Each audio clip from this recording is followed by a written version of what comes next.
Hola amigos de YouTube, estamos hoy en una videoconferencia aquí a distancia con el periodista Ismael Jiménez, pues tiene larga trayectoria. Ahorita nos va a contar un poquito de qué ha hecho, dónde ha estado. Pues inauguramos estas cápsulas de charlas con grandes periodistas justamente para conocer nuestro lado periodístico, que ustedes sepan cómo vivimos los periodistas, qué es lo que pasamos, algunas experiencias de campo, sobre todo los que nos tocó cubrir desde hace muchos años la nota en la calle y hacer ese tipo de entrevistas, pues a veces hasta banqueteras, como se les llama, entrevistas a grandes personajes, los medios donde empezamos, cómo fuimos escalando, hasta ahora cómo es a distancia, que por ahí también Ismael ya lo está viviendo y pues un servidor, todo lo que cambió para nosotros, la transformación digital y pues ahora con el confinamiento también, cómo los periodistas nos hemos adaptado a transmitir la información, a difundir e incluso a tener que investigar, ¿no? Es muy, muy diferente. Así es que pues doy paso y bienvenida a Ismael Jiménez, un gran amigo y periodista que hoy inaugura estas cápsulas que esperamos pues sean ampliamente compartidas y difundidas para que lleguen a otros compañeros y también a los que estudian comunicación.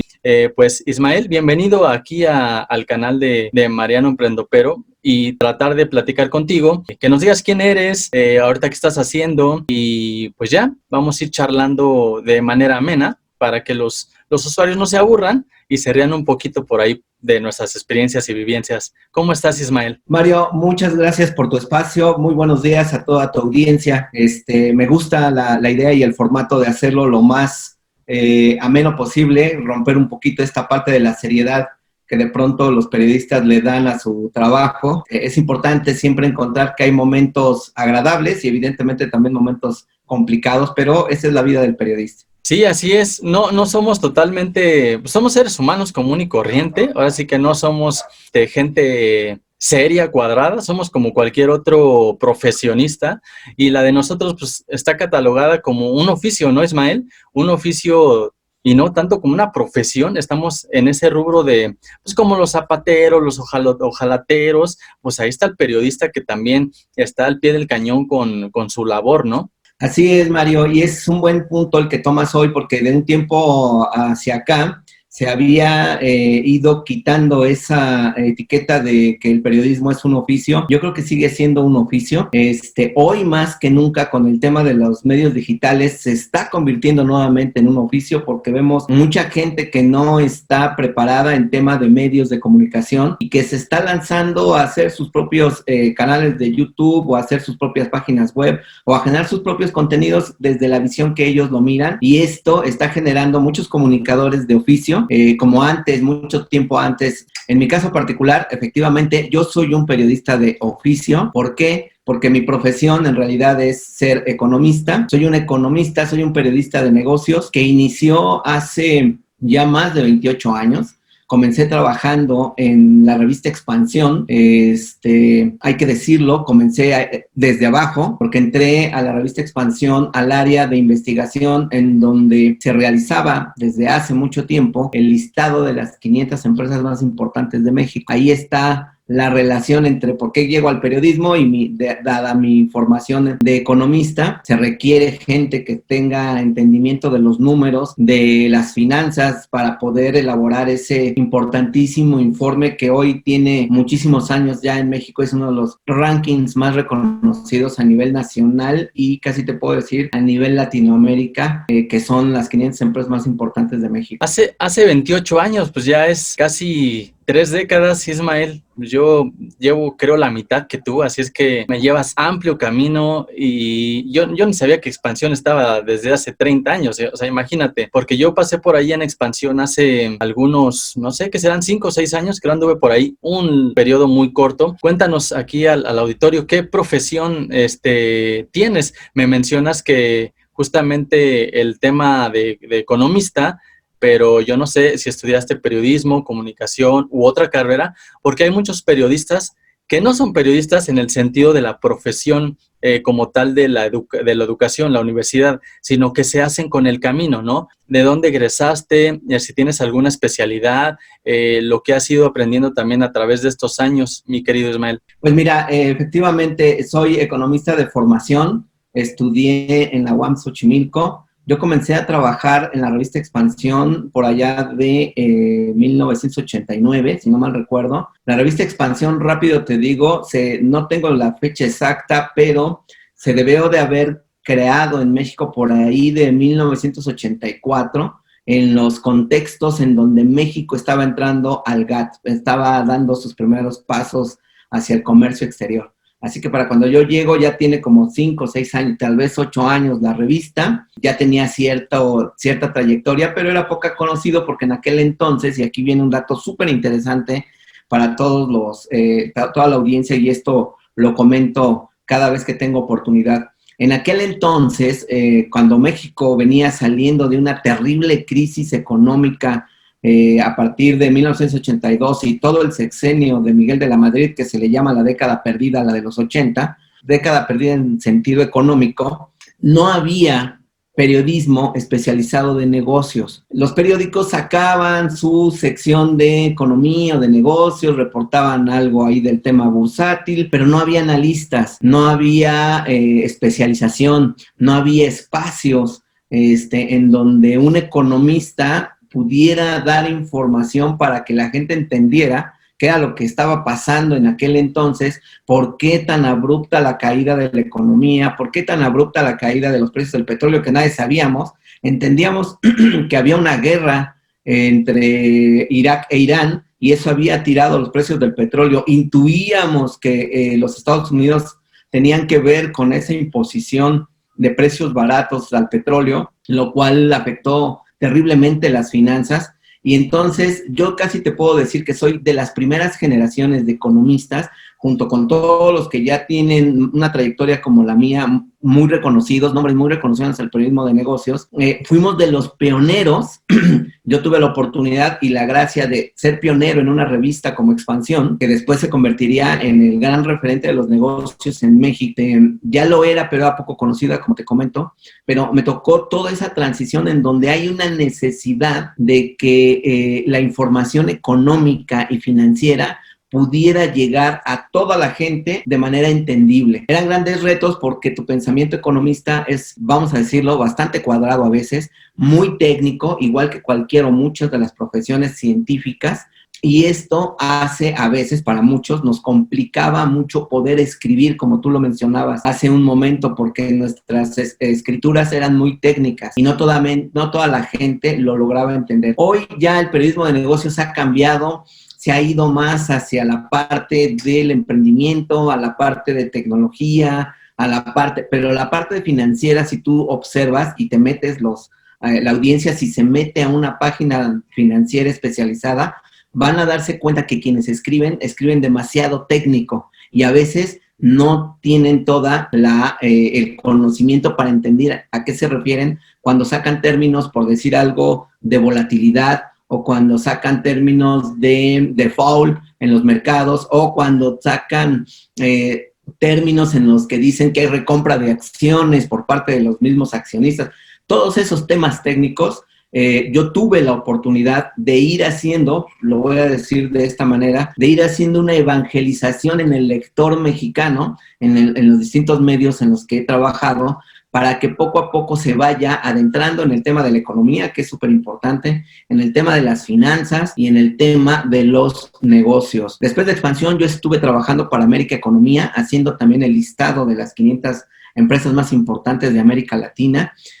Con el tiempo, mi profesión de periodista me fue llevando a tomar hoy una especialización. Soy experto realizador de rankings. He creado muchos rankings, por ejemplo, para Expansión. Yo creé los listados de las empresas más importantes de la industria de la construcción, los proveedores de la industria de la construcción. Creé el listado de las empresas más importantes de la industria manufacturera. Creé 2 listados muy importantes, 3 listados que tienen que ver con el mismo tema, pero que eran muy seguidos. Uno de ellos, las remuneraciones en la industria de la construcción, remuneraciones en la industria de la manufactura, y que en algún momento yo ya con un colega como tú platicando, en una convivencia o en un viaje que tuvimos de rueda de prensa, él me comentaba que Expansión en algún tiempo sacaba un listado de las remuneraciones o los sueldos que las empresas ofrecían a los recién egresados. Bueno, pues ese listado yo lo hice, yo lo creé, lo publicaban en Expansión, en una subpublicación que se llamaba EXP, que estaba enfocado muy gráficamente hacia los jóvenes que iban egresando de las carreras. Yo creé esos listados para Expansión. Después de mi paso por Expansión y por América Economía, trabajé en el boletín de tendencias económicas y financieras.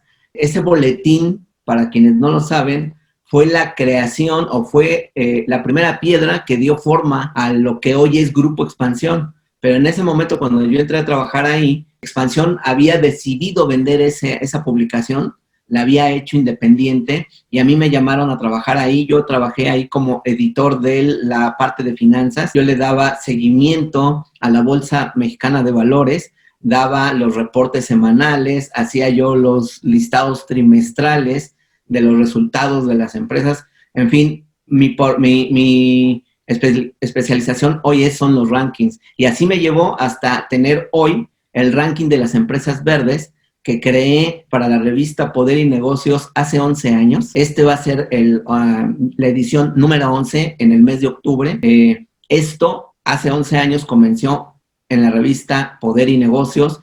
Después pasé a la revista Forbes, donde yo estuve como editor en jefe, primero para Centroamérica y después para América Latina, para la TAM, como editor en jefe, ya en un corto tiempo, pero estuve dirigiendo la revista para todo Centroamérica, para República Dominicana, Latinoamérica, y ahí yo repliqué algunos otros rankings que después hice para esa publicación y que hoy los tengo en una plataforma como manera de emprendimiento personal, ya una plataforma que se llama precisamente Las Empresas Verdes, con un canal de YouTube donde los invitamos a que nos sigan. Si están interesados en el tema de la sustentabilidad, si están interesados sobre todo en el tema de el medio ambiente, pero visto desde los negocios, los invito a que se acerquen. Tenemos grandes entrevistas, grandes voceros de las empresas líderes, marcas líderes en México, que están haciendo cosas muy interesantes. Entonces tenemos el sitio web, tenemos en el canal de YouTube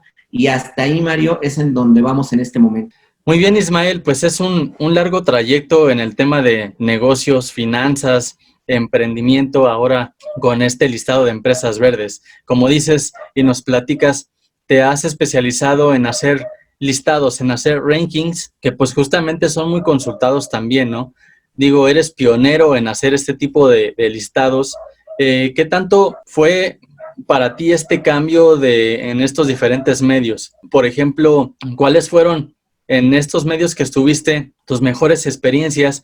Como ahorita bien nos cuentas esa evangelización que tuviste que hacer para los usuarios. Los listados, ¿cómo se te ocurrieron? O sea, ¿por qué iniciaron los listados? Pues mira, la pregunta es muy interesante porque efectivamente de pronto el lector ve un listado, a lo mejor en la academia le dice el profesor al alumno, consíguete la edición X de tal revista en donde hay un ranking de esto, y identifica cuáles son las características más importantes de X o Z empresa o de tal empresario. Hay varios temas dentro de los rankings. El primero que se busca, como tú bien lo mencionas, es precisamente checar, cuáles son las tendencias en cuanto a prácticas de las empresas. En el caso de las 500 empresas, que es muy concreto en cuanto al tema de el nivel de volumen de ventas o de ingresos que generan anualmente, es para saber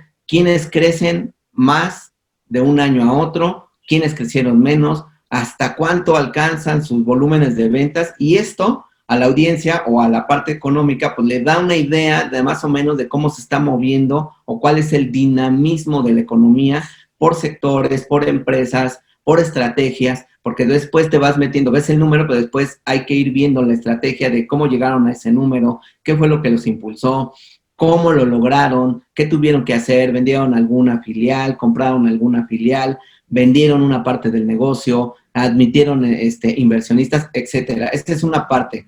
La otra, ¿cómo se me ocurren, Mario? Bueno, pues mira, por mucho tiempo que yo hice el informe de las 500 empresas, lo cual voy a comentar una anécdota muy vaciada, porque en aquellos entonces, aunque ya existían las computadoras de escritorio, todavía los sistemas, los software con los que trabajábamos, pues eran muy limitados. Hoy ya son software muy potentes. El Excel es muy potente comparado con lo que trabajamos en aquel entonces, que quienes me escuchen y tengan ya edad también suficiente entenderán que era lo que era el Lotus, que era en donde capturábamos toda la información de las empresas que nos enviaban.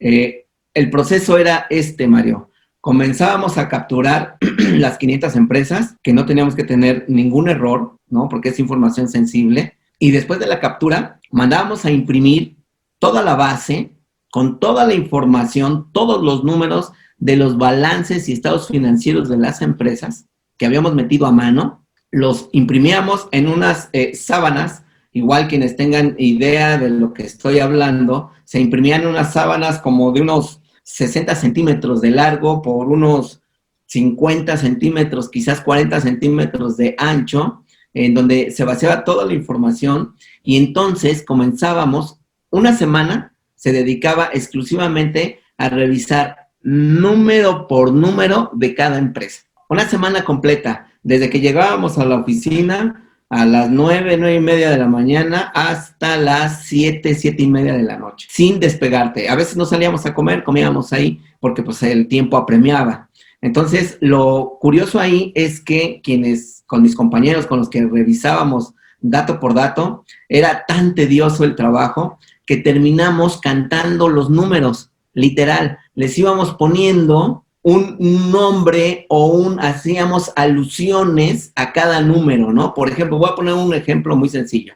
Si por ahí, como eran cifras muy largas, y si las dividíamos, como la parte de las vocales, las dividíamos por partes, si eran cifras de, vamos a decir, 10 dígitos, las dividíamos en pares, ¿no? Entonces, si nos encontrábamos con un 33, en lugar de decir 33, decíamos la edad de Cristo. Si encontrábamos un 666, el número de la bestia. Si nos encontrábamos, le íbamos dando sentido a cada número. Si encontrábamos un 16, pues le dábamos el Día de la Independencia. Sí, en fin, íbamos haciéndolo de manera muy amena, porque era muy, muy pesado. Entonces terminábamos riendo y de repente los jefes se acercaban y pensaban que estábamos nosotros distraídos en el trabajo, porque eran risas contagiosas de que se nos iban ocurriendo cosas, nunca decíamos o repetíamos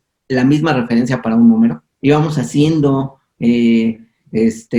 lo voy a decir, por ejemplo, si encontramos un 69, entonces decíamos la posición más famosa del sexo. Entonces íbamos generando todo esto para que tu mente no se cansara, estuviera despierta y pudieras hacer tú una revisión siempre perfecta,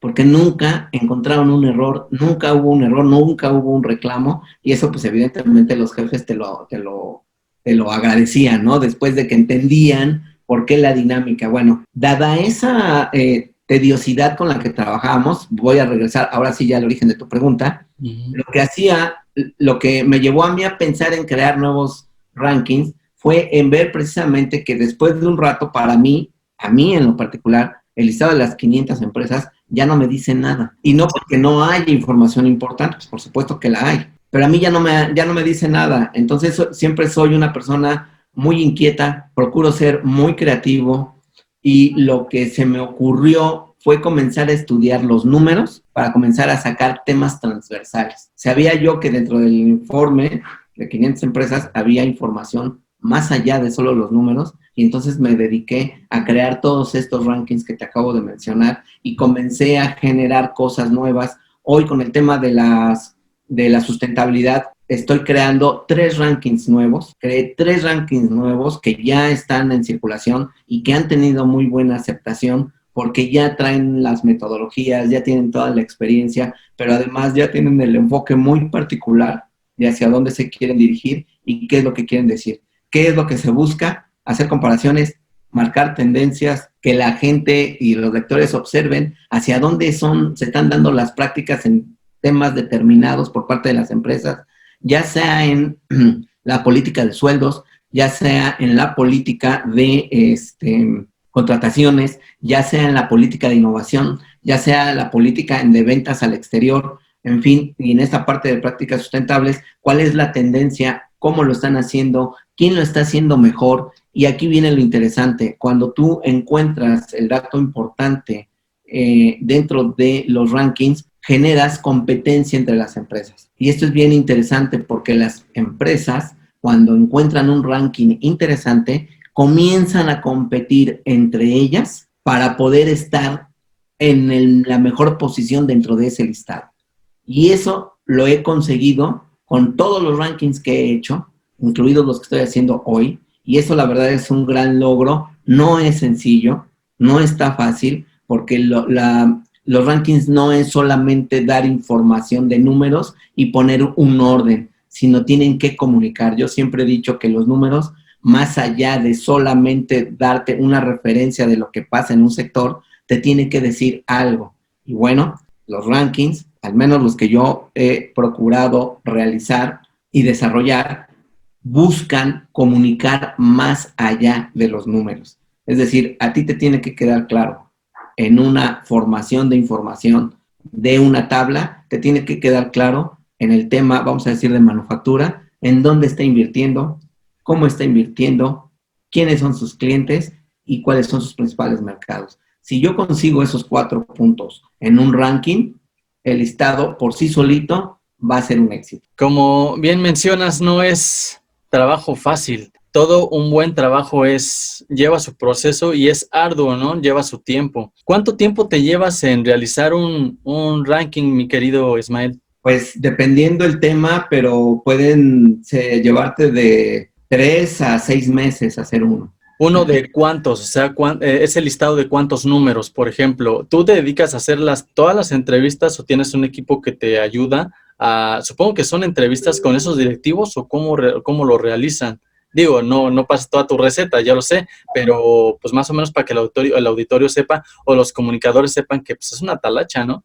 Siempre hay un equipo, siempre, sí, porque es un trabajo muy arduo y tiene distintas etapas el proceso, ¿no? Lo más difícil siempre es poder tener a la mano la información y después hacer los cruces necesarios para que esta información sea interesante, ¿no? Pero sí es un proceso muy arduo. Generalmente son equipos grandes. Por ejemplo, en expansión yo llegué a liderar un equipo de 8 gentes.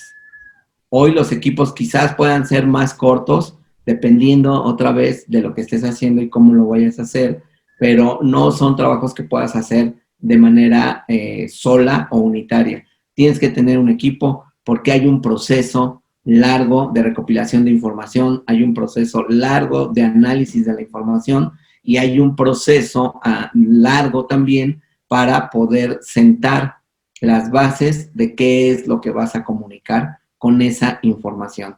Entonces, sí es un trabajo arduo, no es sencillo y aquí lo más importante es que logres tener la veracidad que se requiere para que las empresas te respalden.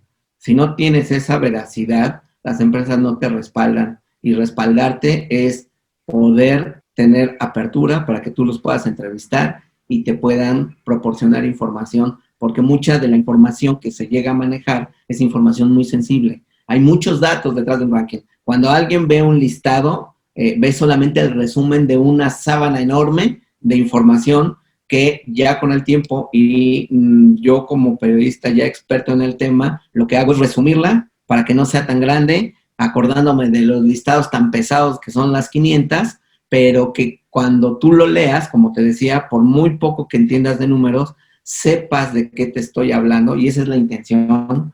Yo espero que lo consiga en cada uno de los listados, seguramente a veces sí y a veces no, pero que por lo menos sepas de qué estoy hablando y cuál es la intención de ese listado o de ese número. Eso es importante y como te decía, lo más interesante es cuando las empresas se comprometen, se meten contigo a la elaboración de los informes y después se convierte en competencia. Entonces es muy padre porque tú ves cómo Entre automotrices compiten para ver quién está mejor que la otra. Entre empresas de retail ves cómo siempre están buscando estar mejor que su firma de competencia. En el tema de alimentos, construcción, cemento, siempre están buscando estar por encima de la competencia en todos los términos. ¿Por qué? Porque son empresas líderes, son empresas de liderazgo, y el liderazgo lo quieren y pretenden marcarlo siempre en todos los ámbitos y en todos los niveles de la empresa. Y esto genera 3 factores muy importantes positivos. Número 1, la empresa gana evidentemente presencia y por lo tanto reputación. La segunda, se convierte en empresas más competitivas en todos los sentidos, tanto productivamente como en capacidad de calidad y capacidad de gestión de las operaciones. Y en tercero, esto muchas veces se llega a reflejar de manera positiva en los empleados, porque son al final todos los colaboradores de las empresas los que hacen posible mi idea, tu idea, la idea del jefe, pero que son quienes la ponen en práctica y hacen que la empresa sobresalga en una área. Y eso a las empresas, la verdad, les genera mucho orgullo y les genera mucha pertenencia con todos los colaboradores. Si tú te encuentras, yo me he encontrado con gente que después de que aparecen en un ranking, que yo visito la planta o visito las oficinas y me presentan a gente y me presentan como el realizador del ranking, toda la gente se pone contenta, me platica sus anécdotas, me dicen de dónde sacaron el dato que les pedí, por qué se los pedí, me dicen si el dato que les estoy pidiendo es un verdadero reto, y aquí es parte de lo interesante, porque hay mucha información que les pedimos que tú supones que la empresa debe de tener o tiene a la mano, y se convierte en un verdadero reto porque el jefe que pretende estar dentro de ese ranking le exige a sus colaboradores que resuelvan ese embrollo para poder tener un datito. Y entonces eso es bien interesante porque tú te das cuenta cómo el efecto de tu trabajo no solamente genera una dinámica dentro de las empresas, sino también les ayuda, y esto también dicho por muchas empresas, con muchos de los rankings que he hecho, les ha ayudado a mejorar sus procesos, les ha ayudado a mejorar o solucionar problemas que ellos tenían y no sabían cómo resolver, les ha ayudado a abrirse nuevos mercados, les ha ayudado a generar nuevas innovaciones o emprendimientos dentro de la empresa. Cuando tú te das cuenta que tu trabajo logra eso, te vas dando tú como quedando con la satisfacción de que hay un trabajo interesante que genera efectos positivos desde el ámbito de la investigación y del periodismo, porque todo esto no son nada más números, hay que entrevistar, hay que decirle a la gente cuál es el sentido de ese listado, cuál es el objetivo, por qué se hace, cuál es la importancia, y todo eso se logra a través de un reportaje, de entrevistas y demás investigación.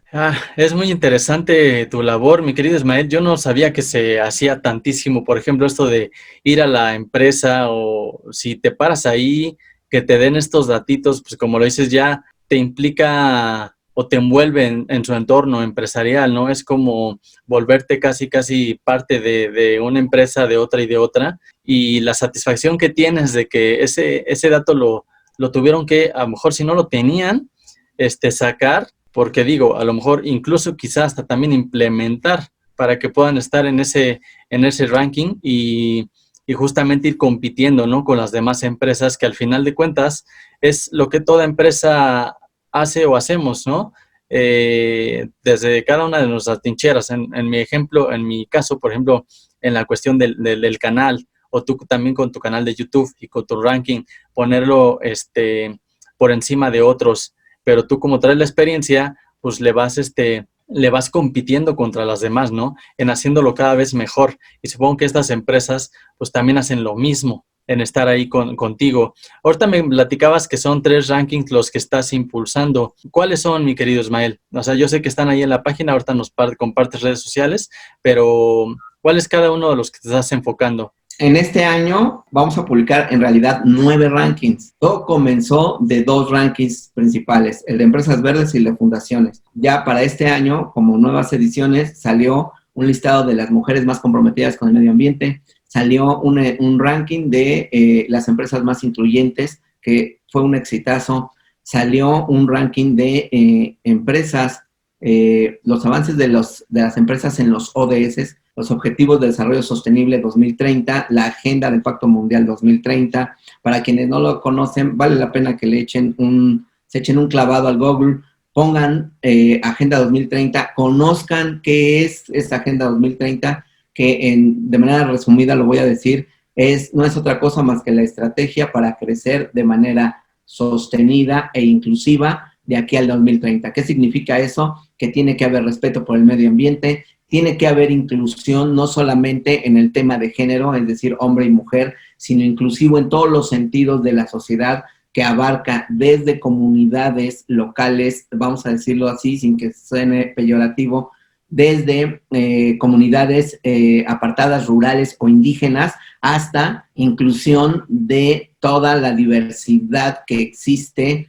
en las ciudades y que convivimos día a día todos, tanto de pensamiento, religión, creencia, política, géneros, gustos sexuales, etcétera, ¿sí? Todo eso abarca el tema de la inclusión. Está el tema ambiental y está el tema de la responsabilidad corporativa de las empresas en cuanto a transparencia, cero corrupción, buenas prácticas, etcétera. Todo eso tiene que ver. Quien crea que esto es una mentira, yo les digo que no, métanse al tema de verdad, porque se está modificando la visión de las empresas y de los empresarios para hacer negocios. Ojo, no estoy diciendo que esto vaya a ser mejor, pero sí va a ser diferente. Y cuando algo cambia, cuando algo comienza a ser diferente, generalmente trae cosas buenas, pero generalmente trae efectos positivos. Y el tema del COVID en este momento está impulsando más fuerte ese tema.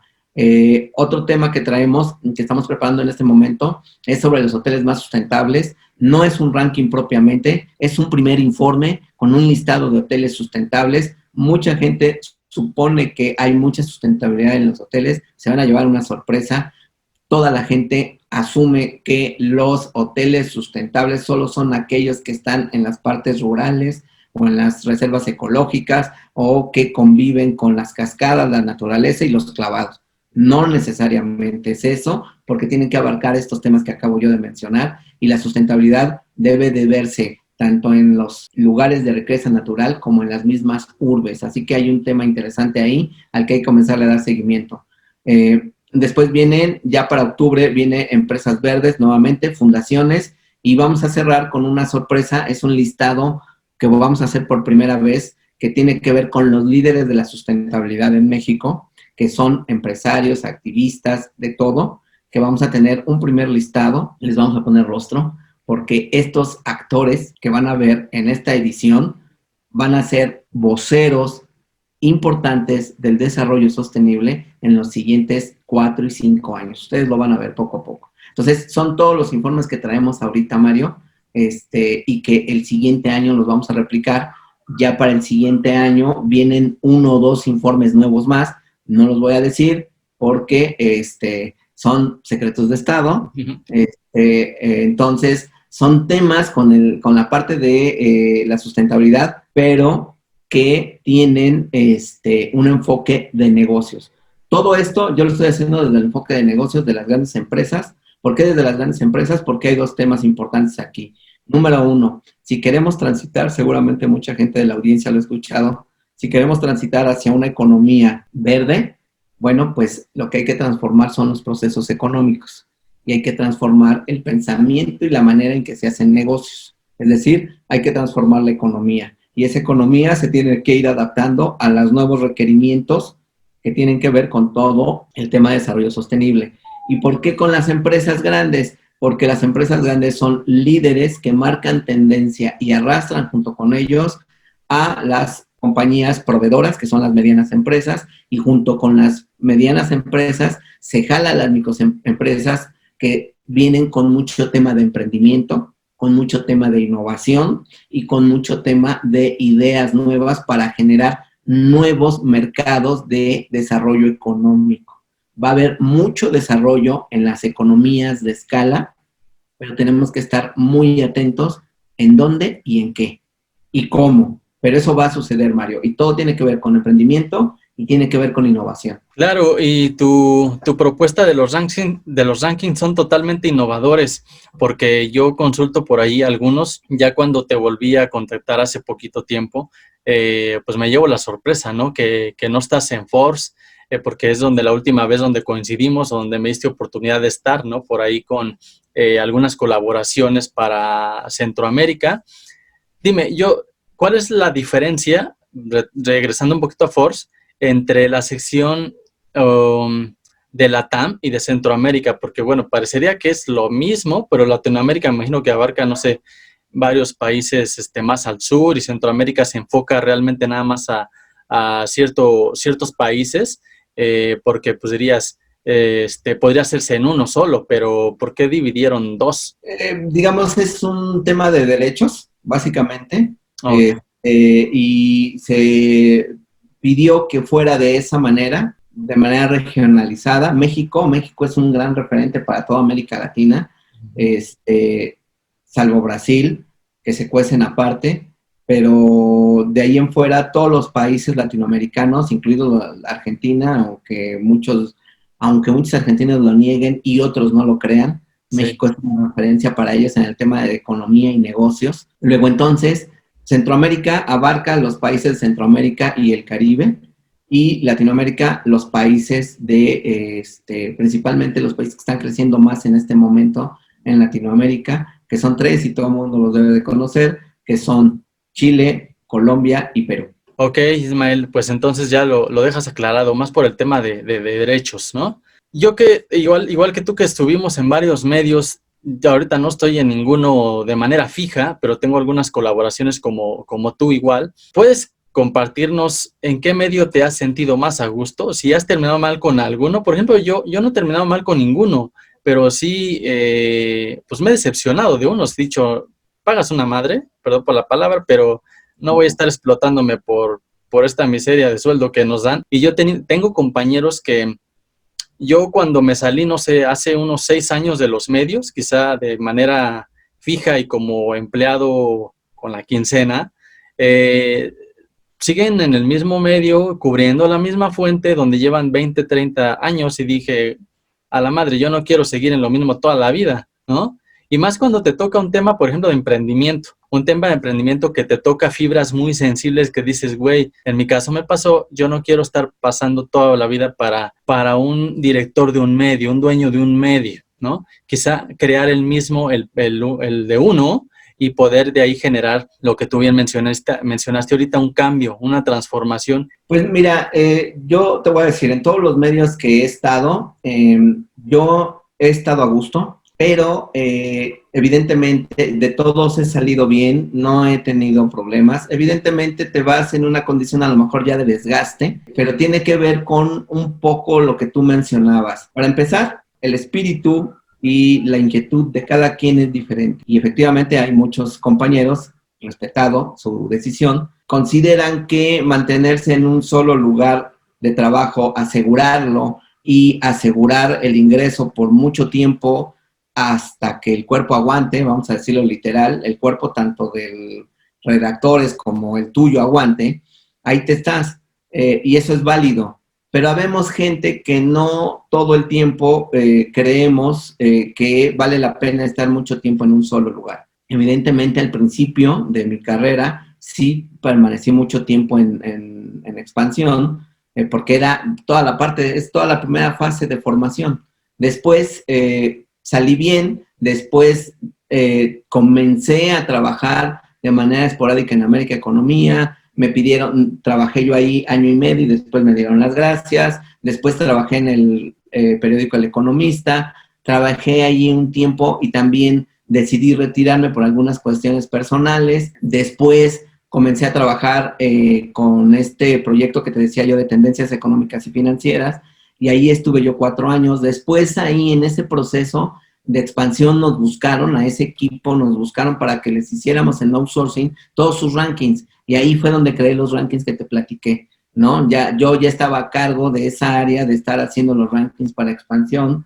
Después de eso, trabajé mucho tiempo de freelance, colaboré, esa parte es complicada porque efectivamente como freelance, si a veces adentro te pagan poco, a veces como freelance te pagan menos. Pero aquí lo interesante es que tú mismo vayas generando tu propia dinámica y tengas la capacidad de crear y de tener la inquietud de poder ir ofertando cada vez más temas, cada vez más novedades para los medios para el cual estás trabajando o estás colaborando. Y por otro lado, también es trabajar doble, estar dispuesto a trabajar el doble de tiempo, porque sí trabaja uno en casa, sí trabaja uno de manera independiente, pero trabaja uno doble. Y a veces hay que trabajar sábado y domingo, pero también a veces te deja muchas satisfacciones, porque si haces bien tu trabajo, te comienzan a buscar más medios, te comienzas a ganar un nombre de manera propia, comienzas a ser identificado tanto por los distintos medios como por las empresas, ya de manera individual, y después, poco a poco, te vas colocando en nuevos lugares, que fue como llegué yo a Poder y Negocios, y después fui a dar a Forbes. Evidentemente, todo esto te sirve. Yo te puedo decir que en todos los lugares he estado bien, aún como freelance, no salí mal con nadie, pese a que de pronto algunos medios me llegaron a deber dinero. De hecho, me quedaron a deber dinero en algunos lugares. No importa. Lo que tú tienes que hacer es, si duele, pues el dinero duele, a todos, pero lo que tienes que hacer, y eso es lo que yo hice todo el tiempo, es, si te duele, tienes que apretar los dientes, pero tienes que seguir adelante. No te puedes quedar ahí y tienes que seguir adelante, y tienes que seguir adelante, y tienes que seguir adelante, y buscar cada vez más opciones de colaboraciones. Yo te puedo decir que en mi etapa de colaborador, comienzas con problemas con una, y yo terminé ya después de que dejé de ser colaborador freelance, terminé escribiendo para 6 revistas al mismo tiempo. Para 6 revistas al mismo tiempo, ¿sí? Entonces, eso ya te da una enorme satisfacción, te cubre perfectamente bien tus costos económicos, te da no para vivir con lujos, andas apretado, porque los pagos de freelance de repente se extienden más de lo debido, algunos no pagan, algunos están buscando la manera de ver cómo te alargan el pago, pero al final no es otra cosa más que te organices y tengas fijo el objetivo que tienes, que si tienes que seguir trabajando en el periodismo y tienes un tema particular que te apasiona, te enfoques en ese y sigas trabajando, trabajando y trabajando. Si te quedas y te volteas a ver quién hizo esto, quién hizo lo otro, quién no lo hizo, pierdes tiempo, no te enfocas y no llegas a ningún lado, y lo más importante, te cierras puertas, que eso es lo más importante. Siempre tienen que tener claridad de que cualquier cosa que haga uno en un medio, si se sale uno peleado o enojado, te empiezas a cerrar puertas. A mi paso por Forbes, yo estuve muy a gusto porque fue una gran experiencia para mí. Fue un momento tal vez de culminación de posicionamiento para mi parte como periodista, como persona, y yo decidí salirme precisamente porque comencé a ver un nicho de oportunidad en el proyecto que estoy emprendiendo en este momento. Porque como emprendedor, bueno, pues todo mundo, cuando llegas a Forbes y tienes un sueldo fijo y tienes muchas canonjías al ser tu editor en jefe en Forbes, pues es difícil dejarlas, pero parte precisamente cuando tú escuchas a todos los emprendedores, parte de lo que ellos te dicen es, lo más importante es quitarte el miedo y lanzarte. No es fácil, tus condiciones de vida personales te lo tienen que permitir, pero si tienes más o menos controlado esa parte, lo más importante es que si tienes un sueño, vayas y pelees y busques emprenderlo, porque a la larga te va a dar más satisfacciones que si te quedas en un solo lugar. Claro, pues ahí nos diste ya varios, yo les llamo emprendetips o consejos a los emprendedores que nos puedan mirar, o a otros comunicadores. Es ese tema de perder el miedo, pero diste muy precisos.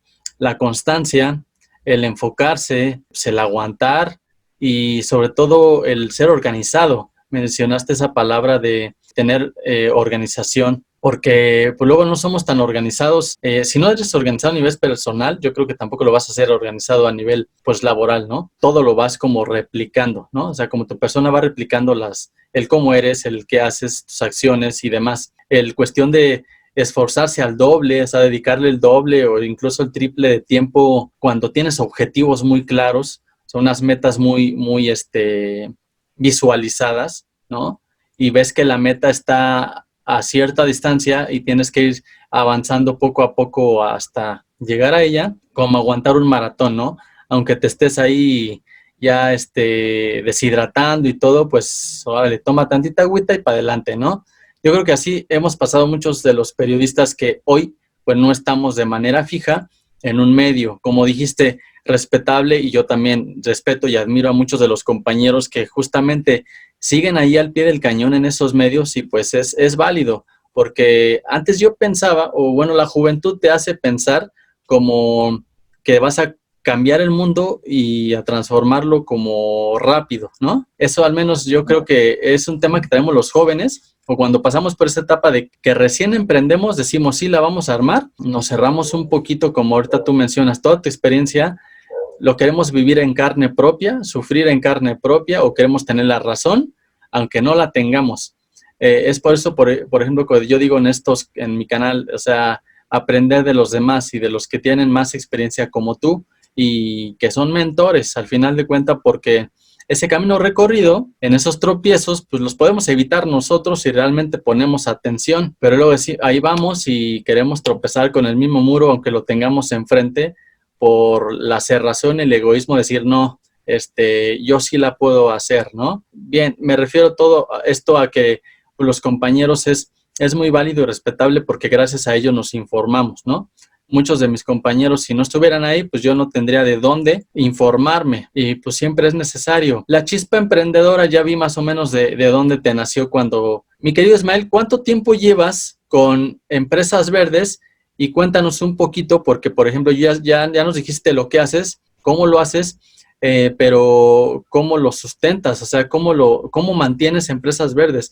Las mismas empresas que se anuncian en tu ranking te van patrocinando, ¿cómo tú sorteas todo este tema económico? Porque para ti como emprendedor y yo que estoy en otros temas, pues puedo vender productos o servicios, pero en tu ranking, ¿cómo funciona? Pues mira, lo que tiene que hacer es precisamente la estrategia comercial y bueno, pues en el tema de medios, tú lo sabes, hay muchos canales para encontrar temas de comercialización. Lo que tú tienes que hacer es, en todo caso, identificar de acuerdo al tipo de producto y de acuerdo al tipo de servicio de información que tú estás generando, hacia dónde lo puedes encaminar y qué es lo que más te puede convenir. Entonces, ahí yo creo, y es, digamos, esta es una receta de los emprendedores, de los grandes emprendedores, tú tienes que encontrar, efectivamente, cada quien tiene que encontrar cuál es el punto mejor para poder hacerse llegar recursos. Y viene desde patrocinios, viene desde eventos de cambio, de intercambios, viene, o sea, en fin, hay una serie de cosas que tú puedes vender suscripciones, vender los informes. Yo vendo los informes en una cantidad, están tasados. Tienes que hacer promoción de alguna manera con alguien para que te pueda generar algún ingreso. Tienes que buscar alianzas. Lo que tú tienes que hacer es, de acuerdo a lo que estás haciendo o de lo que vas a hacer, tienes que encontrar cuál es el mejor modo de financiarte. No hay una receta única para eso. De hecho, yo te puedo decir que ni siquiera las grandes o los grandes medios hoy en día tienen una receta única. Los medios de comunicación hoy están pasando una verdadera crisis en temas de ventas de publicidad, porque hay tanta información, porque hay tantos medios, porque hay tantas cosas como las que a mí se me ocurrieron hacer en temas digitales o en temas de generación de contenidos en canales de YouTube, en redes sociales. Hay un mar de información por todos lados. Bueno, pues eso complica todavía más la manera en la que tú tienes que generar algún tipo de comercialización de tu producto. Bueno, pues el producto se va a comercializar en función de lo que tú estás haciendo, cómo lo haces y hacia dónde lo quieres llevar. Eso creo yo es lo importante. No hay una receta, no hay un canal único. Se tiene que buscar todas las vertientes que pueda existir en el mercado. No es sencillo, no está fácil. Va a depender mucho del objetivo final que tú quieras. ¿Cuál es el objetivo último que tú necesitas? De por qué lo haces, cómo lo haces y para qué lo haces. Eso es súper importante y a partir de ahí te va a dar la clave de por dónde te tienes que ir para comenzar tú a comercializar tu producto, ¿no? Eso es básicamente. ¿Cuánto tiempo llevo yo con esto? Voy a cumplir un año en el mes de noviembre, que ya salió a la luz, digamos. Evidentemente yo tengo ya un año exactito de que dejé Forbes, pero todo el proceso de preparación me llevó 2 meses y medio, más o menos, y entonces voy a cumplir exactamente un año en el que ya salió a la luz este proyecto, ¿no? Entonces, no ha sido fácil, no es nada sencillo, no es, yo diría, si no tienes todos los elementos de tu proyecto claros, quizás no es momento de que te lances a la aventura. Un error, creo yo, que comete mucha gente del emprendimiento actualmente es que todo mundo es emprendedor, o todo mundo quiere ser emprendedor, o todo mundo es innovador. Se me ocurrió una idea, soy innovador y entonces ya soy emprendedor. No es sencillo. Si no lo tienes claramente ya bien estructurado y bien cimentado, yo te diría, no te lances. Por más buena que sea tu idea, no te lances. Dale tiempo, le tienes que dar tiempo, le tienes que generar el espacio a lo que tú estás pensando que se puede hacer. Le tienes que generar las condiciones y todo eso lo tienes que hacer desde el lugar en el que estás trabajando actualmente. Si tú no tienes todos estos elementos y no tienes el conocimiento, esto es una regla que también te dicen los mentores del emprendimiento, si tú no conoces tu mercado y no tienes claridad de hacia dónde va tu mercado objetivo, no te lances, ¿no? Porque si tú tienes una buena idea y tu idea es extraordinaria, pero esa idea no está en el mercado, nadie la conoce y nadie sabe de tu idea, no es buena idea, valga la redundancia, lanzarte por más buena que sea tu proyecto, por más, así sea el más innovador, así sea el más grandioso, no tiene caso que te lances, porque generalmente a lo que vas a ir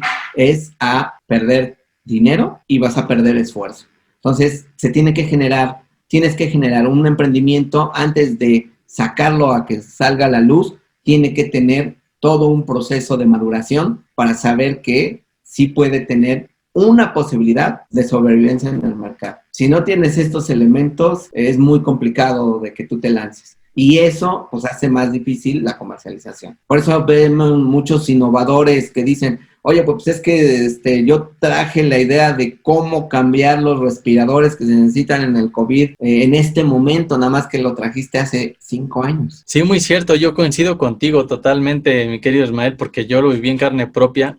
Creo que como periodista también, a mí me pasó lo que dijiste, fue de los que me lancé a hacer algo sin previamente de plano tenerlo completamente bien armado y haber escuchado o especializarme en ese tema. Y te cuesta esfuerzo, dinero, temas personales incluso, el querer lanzarte antes de... Están las dos fórmulas, yo creo que las dos son válidas, tanto el mejor aguántate tantito o aviéntate, pero vas a caerte y ten la resiliencia para volver a levantarte y seguir adelante, ¿no? Porque tanto de las dos formas, o te esperaste mucho y el ánimo se te acabó, o te caíste y el ánimo se te acabó, pero pues siempre de las dos formas debes de subir. Perdón, lo que tienes Sí. que tener en ambos casos es conciencia.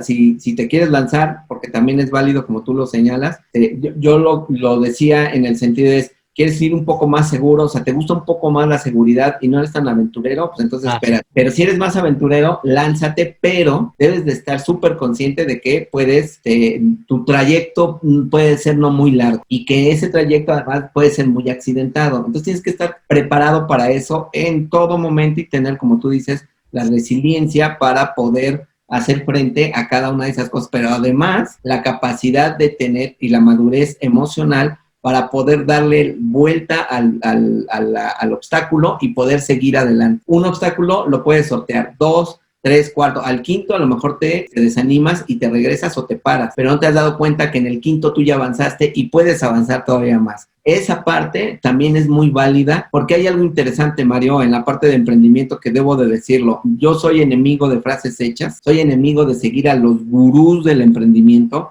no comulgo con ellos. Steve Jobs, y yo soy enemigo de ese tipo de estereotipos, porque lo que no te dicen nadie te dice, así te hayas lanzado inmediatamente, así te hayas esperado mucho, sigues cometiendo los mismos errores de juicio y de criterio. Es decir, sigues cometiendo una mala, como tú lo mencionabas, sigues tomando malas decisiones, si no eres organizado, sigues teniendo malas decisiones, si no eres capaz de escuchar y de estudiar, si no tienes capacidad analítica para estudiar tu entorno y el entorno de tu negocio, vas a tomar malas decisiones. Por más información que tengas o por más gente que te estés dando consejos o dando mentorías, si no tienes capacidad analítica para ver tu entorno y el entorno de tu emprendimiento, vas a tomar malas decisiones. Seguimos tomando malas decisiones porque de pronto, un ejemplo que nadie te dice, que es muy, muy, muy común, desde el amigo que abre un puesto de tacos hasta el que abre una empresa de servicios de software, cuando las finanzas los rebasan, es decir, cuando tu éxito es tan grande, nadie te dice cómo lidiar con el éxito, Mario. Y el éxito está medido en 3 partes. El éxito primero de reconocimiento, después el éxito emocional y después el éxito financiero. Pero me voy a enfocar al financiero. Cuando las arcas se te comienzan a desbordar por los ingresos que tienes, cometes un error, casi todos cometemos el error, de no implementar rápido medidas administrativas que te ayuden a poder hacer frente a los temas que vienen de impuestos, administrativos y de gestión de tu empresa. Esto que te estoy diciendo, yo ya leí de pies a cabezas el libro de Steve Jobs y en ningún lado lo dice. En ningún lado lo dice, ¿sí? Es decir, cuando tú comienzas a vender más de lo que tú tienes proyectado, ya estás rebasado inmediatamente. Inmediatamente estás rebasado y ahí te tienes que sentar a hacer un alto y acercarte y allegarte de la gente de más confianza y experta para que te ayuden a solucionar ese temita, porque donde pierde mucha gente, y yo he escuchado, y seguramente tú lo has escuchado también, donde yo he escuchado mucha gente que fracasa en la startup, yo he oído muchos emprendimientos que dicen, quebré por culpa del maldito gobierno, porque tuve que pagarle más de la mitad de lo que ingresé X cantidad de 6 cifras. Y no fue el maldito gobierno, fue tu incapacidad para administrar la abundancia. Eso nadie te lo enseña. Nadie te lo enseña, nadie te dice. Tú tienes que estar muy alerta ahí. Y esto es bien importante lo que te estoy diciendo, porque a partir de ahí, como ya tienes mucho dinero, empiezas a gastar de más. Y ya perdiste de vista cosas importantes de tu negocio, porque das por hecho que puedes seguir operando de la misma manera. Y esto es bien importante. Y vuelvo a insistir, me puedo equivocar, tú estás más metido en el tema del emprendimiento, pero cada emprendedor que yo escucho hablar y contar su historia, ninguno te dice cómo lidiar con el éxito. Sí, tienes toda la razón. Yo creo que todos ya cuando están en la entrevista, pues pierden el piso del éxito, ¿no? Pues sienten su empresa muy posicionada, está vendiendo mucho, como tú dijiste, a lo mejor están gastando de más en una u otra cosa, pero sus finanzas las empiezan a descuidar. Yo lo reconozco como emprendedor, uno de mis puntos débiles, mi querido Ismael, y aquí al auditorio, siempre fueron las finanzas, pero hasta que no, por ejemplo, contraté a mi hermano que es contador y le dije, explícame con peras y manzanas cómo chingados son las finanzas. Yo no quiero saber tanto de números porque estudié una carrera físico-matemática. A pesar de eso, yo quedé hostigado a los números, pero son muy importantes cuando estamos en el tema empresarial porque toda tu empresa se basa en números. El capital financiero que tienes y siempre van a ser los balances, ¿no? Por eso son los estados financieros y demás. Y eso es lo que va a seguir sosteniendo tu empresa con proveedores, con insumos, dependiendo si eres una empresa manufacturera en este caso. los colaboradores y demás, ¿no? Los gastos fijos, todo eso, a lo mejor uno no lo tiene en el radar, pero dices, acércate con quien sí sabe de números, con quien sí es bueno en eso, porque uno como emprendedor piensa que luego lo sabe todo y no es cierto. Digo, yo coincido mucho con tu punto de vista, Ismael, porque es cierto. Ningún libro también, yo tengo varios aquí atrás, e incluso emprendimiento, no te dicen cómo lidiar con el éxito, cómo manejarlo. A lo mejor te dicen con las frases, ¿no? Típicas, cómo buscarlo, cómo llegar, pero no el cómo mantenerte, porque hemos visto, y ahí están grandes empresas que se fueron a la bancarrota, que ya no existen por un descuido u otro, o un egoísmo empresarial, ¿no? Como tú dices, me encantó, por ejemplo, la palabra o las palabras de esa madurez emocional. Y sobre todo cuando somos jóvenes, no tenemos esa madurez emocional para nada. Sí, yo diría dos cosas ahí. Mira, la primera es la parte de la madurez emocional, todos carecemos de ella y todos, jóvenes o emprendedores más grandes, somos susceptibles a cometer el error, a cometer los errores, todos. ¿Por qué? Porque nuestra formación no es empresarial. Nuestra formación no es empresarial de nadie, ni del emprendedor, aunque hoy formen emprendedores. De pronto yo genero mucho polémica con esto que estoy diciendo y seguramente habrá evangelizadores del emprendimiento que me digan que me equivoco, pero no necesito que me den una cátedra porque, como tú bien lo sabes, y como periodista, es lo que te da la experiencia de periodista. Al conocer yo mucha gente de emprendimiento, tú te das cuenta quiénes sobreviven y quiénes no. A lo largo de mi carrera, de mi trayectoria como periodista, he entrevistado a N cantidad de emprendedores. Y te voy a decir algo. Yo creé el primer listado de emprendedores para la revista El Inversionista. Serán como 20 años, estábamos sacando la primera portada con los primeros 5 emprendedores. Antes de que Expansión sacara sus 30 en los 30, sacamos nosotros un listado de emprendedores. Desde entonces ya traía yo la idea del emprendimiento. El otro tema del emprendimiento es, quienes te dan mentoría, te dicen que el objetivo único y primordial del emprendimiento es el éxito. Y el éxito generalmente nosotros, con nuestra visión corta, lo enfocamos en dos cosas. Número 1, posicionamiento de marca y empresa, imagen. Y 2, que se te desborden los bolsillos de dinero. Después de esos 2 puntos, según los mentores del emprendimiento, ya no existe nada. Ya todo lo demás es limbo o todo opera en automático. Y es mentira porque yo he mirado empresas ya hechas que están ya en un proceso muy fuerte de maduración empresarial con gente que está aparentemente en la empresa, pero que ya perdió de vista, primero 1, su objetivo, 2, el rol de la empresa, 3, ya no sabe con exactitud a qué se dedica su empresa.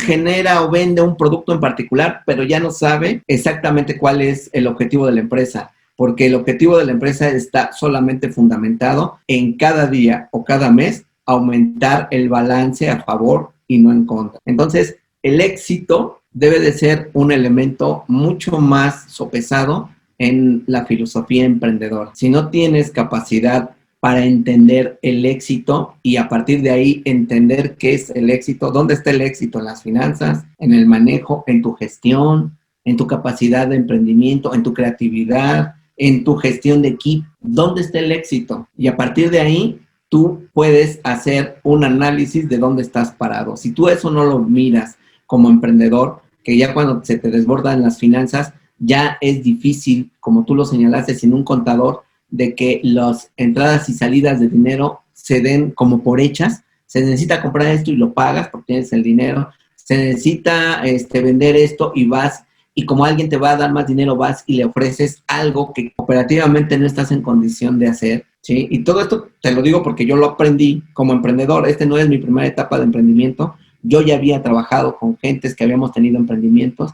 Ya había yo entendido alguna parte de los procesos. Y antes de yo hacer lo mío, lo primero que comencé a analizar es esos proyectos que tuvimos, que fueron muy buenos, que además prometían mucho y que tenían unos ingresos y una base tanto económica como operativa buenas, ¿dónde estuvo la parte del fracaso? ¿Cuál fue el punto del fracaso? Y eso a mí me llevó tranquilamente 6 años analizarlo, revisando cada parte del proceso de lo que hacía, quiénes estábamos, cómo estábamos, qué hacíamos, cómo se distribuía el dinero. Yo no tenía acceso a la contabilidad, pero me daba cuenta cómo el dinero se iba diluyendo, ¿sí? Y dónde se dejaron de hacer cosas para mantener el proceso. No solamente en vender más, porque es lo primero que uno piensa. Para yo sostener esta empresa, lo primero que tengo que hacer es vender más. O sea, ese es el deseo eso es lo que queremos todos, vender más, facturar más.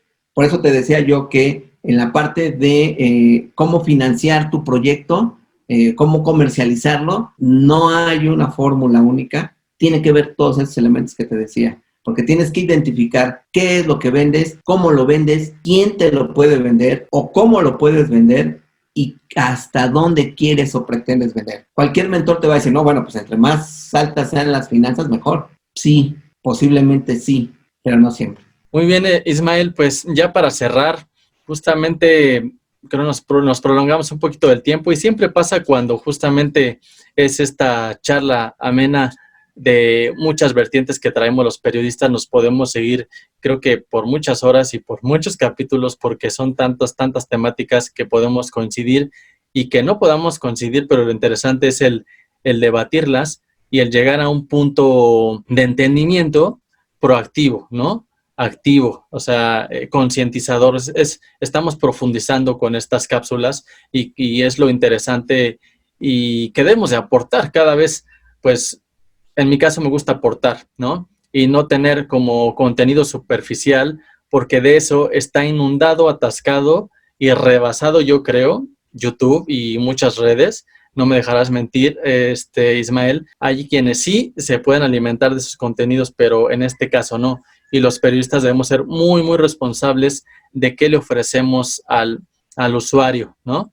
Y en este caso, yo agradezco muchísimo tu tiempo, tus palabras, tus consejos, habernos compartido un poquito tu experiencia. Ahorita nos compartes tus redes sociales personales y las de Empresas Verdes para que las podamos por ahí, sobre todo los usuarios, conocer y se metan a ver estos rankings. En la página web están avances de cada uno de los informes. Okay. Son como introducciones, pero quien desee, y vamos a hacer esto, vamos a ver si funciona. ¿Qué te parece? Yo ahorita te voy a dar mis redes sociales y yo le voy a regalar a 5 gentes que me contacten por redes sociales el informe, que entren a la página, que vean cuál informe es el que les puede interesar y que me contacten por redes sociales, que me digan, yo estuve en la entrevista con Mario, viendo tu entrevista y yo les regalo el informe que me pidan para que lo consulten y lo chequen. ¿Qué te parece? Y vemos si podemos hacer esta interacción entre tus redes sociales y las mías, ¿no? ¿Qué te parece? Me parece muy bien, muy, muy bien. Es una muy buena dinámica para que metamos ahí en nuestras redes, que nos etiqueten a las dos partes. Puede ser tanto Empresas Verdes como tú indiques, y de mi lado, pues lo de Mariano Emprendo, pero es que es lo que ando promoviendo mucho para que pues tengan acceso a estos rankings. Como bien lo dijo ahorita Ismael, el que ustedes gusten, pues ya por ahí nos etiquetan para que nos lo puedas compartir, ¿no, Ismael? Sí, nada más con que nos pongan, yo estuve en la entrevista con Mariano Entrenopero y ya con eso, yo les regalo que me digan, y me gustaría tener este informe y yo se los regalo. 5, a quien guste, se los hacemos llegar de manera digital. Mario, dime. Ahí está, perfecto. No, nada más, si tú tienes unas últimas palabras ya para despedirnos, mi querido Ismael, pues ya cerraríamos como este primer video de charlando con grandes periodistas, y lo cual te digo, agradezco el me hayas dado la oportunidad de entrevistarte y de inaugurar estas cápsulas, este podcast, y pues que nos vean muchos usuarios, ¿no? Mario, yo te agradezco el espacio, la verdad, para platicar un poquito, que sepa la gente un poquito quién soy. Yo lo que los invito es, tú lo decías, algo bien importante, cada vez tendremos que ir siendo más selectivos en la información a la que accedemos. Hay mucha información, estoy de acuerdo y se vale, debe de haber siempre diversidad en la generación de contenidos. Se vale aquellos que están en la parte del Showtime, en el sentido de dar noticias como si estuvieran en un Showtime.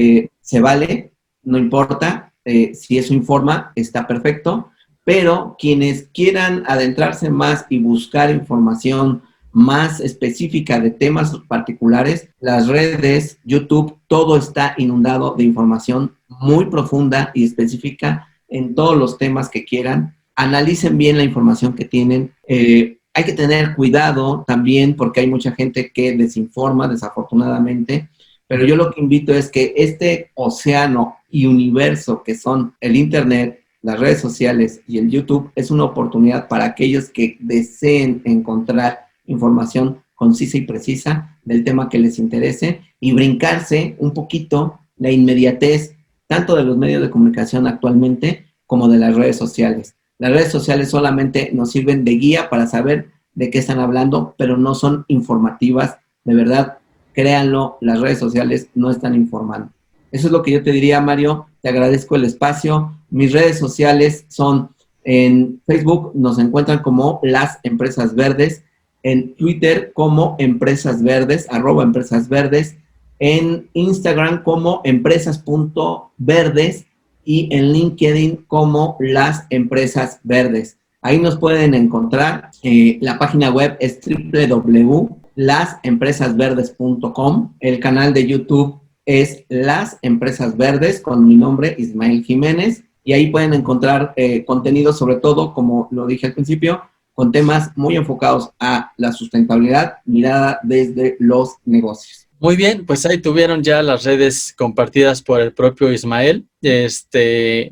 Gracias de nuevo por la participación, por tus sabias y exquisitas palabras, Ismael. Sí, amigos, pues quédense en casa, los que puedan y tengan solamente necesidad apremiante salir. Ya sabemos que los que trabajan forzosamente afuera, pues cuídense mucho.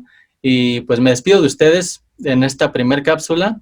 Nos vemos la próxima semana, el otro martes, con otro periodista. Muchas gracias a todos por conectarse y no dejen de participar en la cápsula, en la dinámica más bien, que por ahí nos puso Ismael para tener este ranking de manera digital. Hasta luego, Mario. Mucho éxito con tu proyecto.